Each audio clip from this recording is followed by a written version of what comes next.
Hey, Desiree here with Soulpath Astrology and this week's Astro Weather Report and three-card tarot spread, here to help you gain a better understanding of the energy and what to expect and how to work with it this week, and some inspo from the cards. It's pretty action-packed. There's some pretty interesting stuff on the horizon. I can't wait to jump in with it, with you into it, flesh this out, and really give you guys the best possible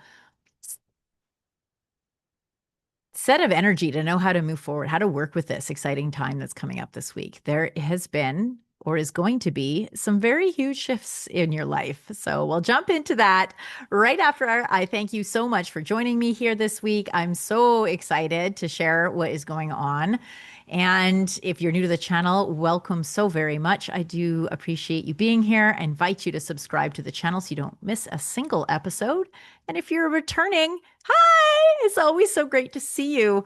Please do comment whether you're, long-standing follower or fresh on the scene. I absolutely read every single one of them and enjoy thoroughly interacting. It's such a great way for us to connect and for me to bring in your energetic field into these readings so that it becomes more of a co-creative experience for all of us. Yeah, so that's what we do here. Welcome to this week's Astro Weather. Let's jump right in. July 1st, we've got some shifts and changes. The moon is moving into Libra, which is such a lovely place for the moon. And if that's not all, it's also going to be in opposition to the Saturn-Neptune conjunction that's going on in Aries. Libra is opposite Aries. That's what opposition means. That's kind of a tense, it brings some things up. So there's going to be some emotional moon, Libra, which always wants to be the peacemaker, going to bring up some stuff going on with this Aries Neptune energy. Like there's, well, the Aries in Neptune and the Saturn in Aries energy. There's this kind of opportunity to rewrite a new story. We live in this meta story that is reality, this consensus reality. It's sort of like a lucid dream that we're all co-writing together. And having Neptune and Saturn conjunct in Aries is this invitation for creating a whole new mythos for humanity. And having it on the first, having this opposition to this lovely moon in Libra that wants community. Can't we all just get along, says the Libra moon? Can't we all just work in harmony with each other? There's an opportunity here to start writing a story of harmony.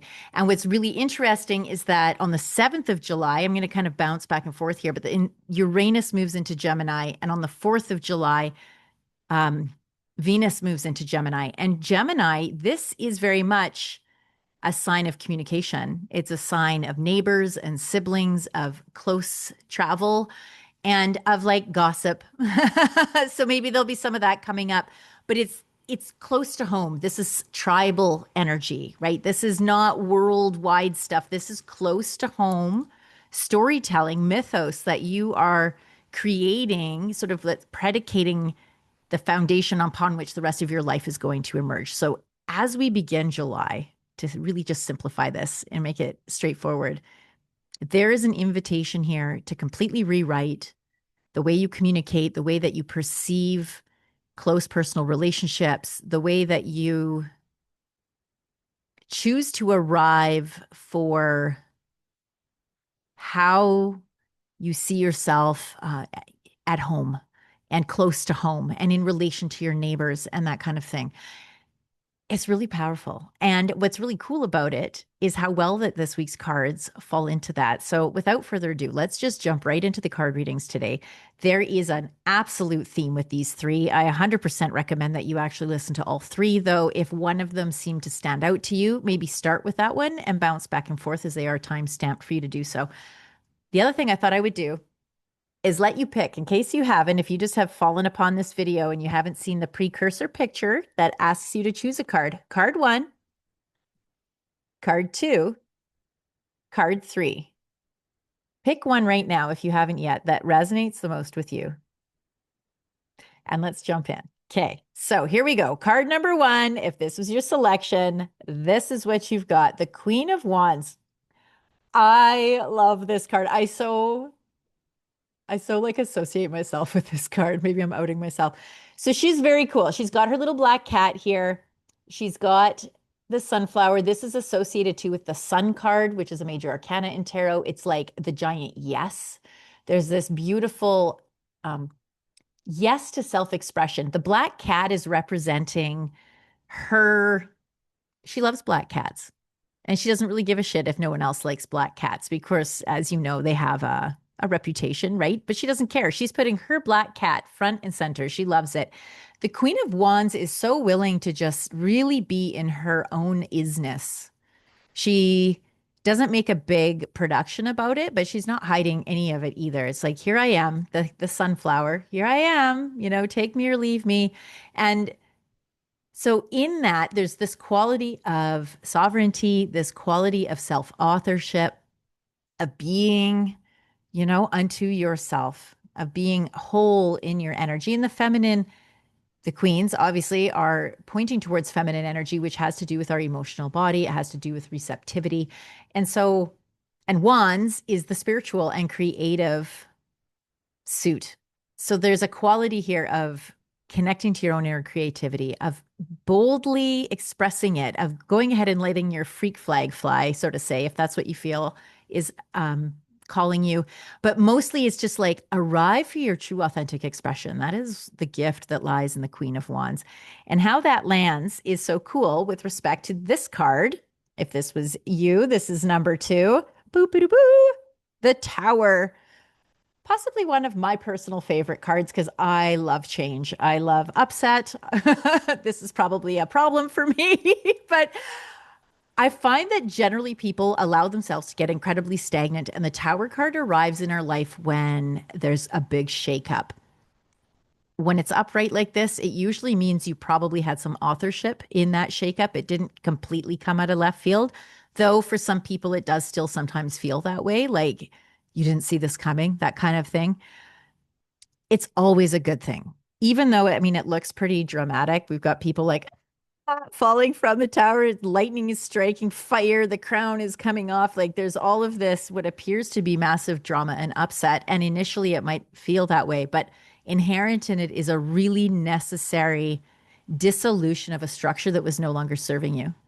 And in fact, when I tie this into the first card, it's like there was a quality of needing to arrive for an authentic expression to as a self advocacy in your own sovereignty that likely resulted in a cataclysmic breakdown of a structure or several structures you had going on in your life. If you know me, you probably can relate to my particular story around this.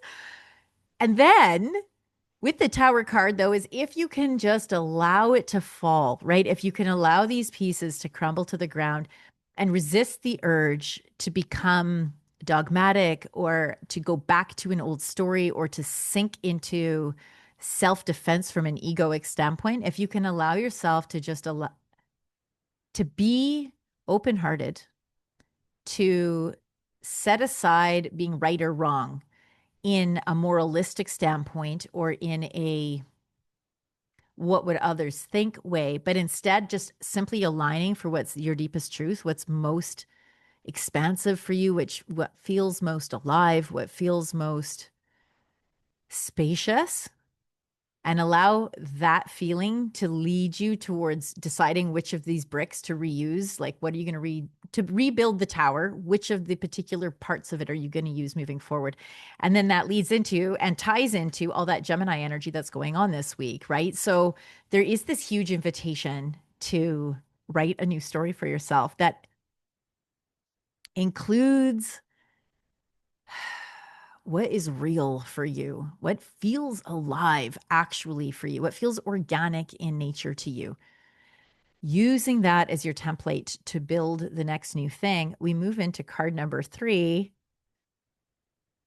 the Page of Wands, another wand card. So really interesting to have 2 wands bookending the Tower card. This is new wands, creativity, spiritual awareness, spiritual awakenings, right? The page, if you look, his wand is a little bit too tall, right? He's been handed this from the king and he's not quite ready for it yet. So trusting that this is a nascent beginning to have a childlike mind, be willing to have play and possibility and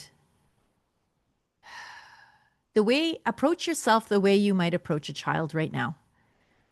And that you wouldn't want to squish that child's imagination. You wouldn't want to shame or attack them or tell them to get real.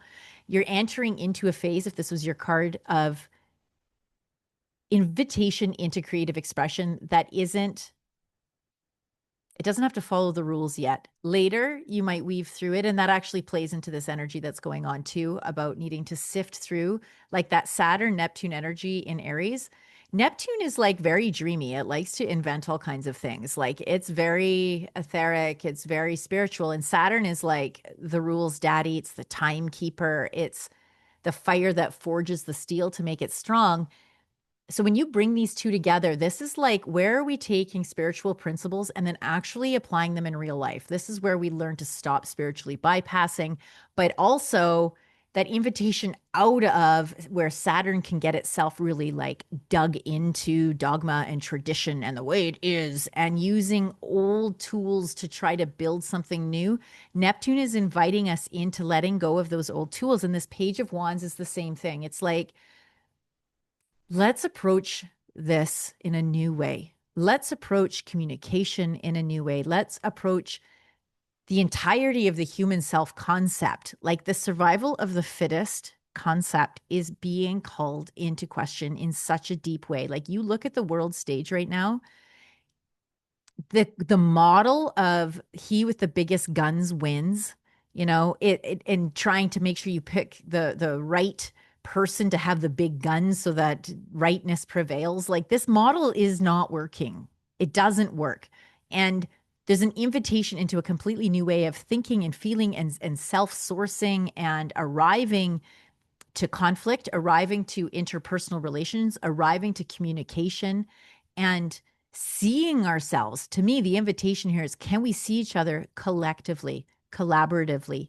Can we afford each other a great deal of grace? Because at the end of the day, me wanting to fight for my right, everybody feels like they're in the right, you know? And if I can afford myself grace, if I can afford my neighbor grace, if I can allow that,